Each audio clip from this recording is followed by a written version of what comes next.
Hi friends, last వీడియోలో laughing బుద్ధని ఎలా clean చేశానో, ఎలా క్లీన్ చేయాలో అనేది చూపించాను కదా మీకు. క్లీన్ చేసిన తర్వాత ఎలా ఉంటుందని కూడా వీడియో చేస్తానని చెప్పాను కదా.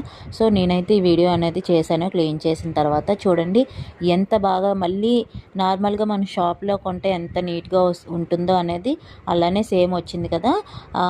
చూడండి అయితే ఈ లాఫింగ్ బుద్ధ అనేది ఎలా ఏ సైజుల్లో ఉన్నా, నిలబడున్నా, పడుకొనున్నా ఏదైనా కానీ మంచిదే.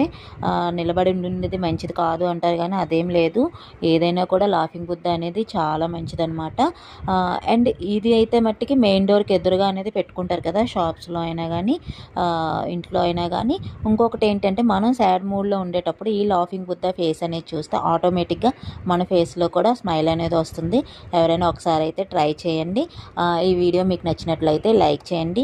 ఇలాంటి మంచి వీడియోస్ కోసం నా ఛానల్ని సబ్స్క్రైబ్ చేసుకోండి. Thank you.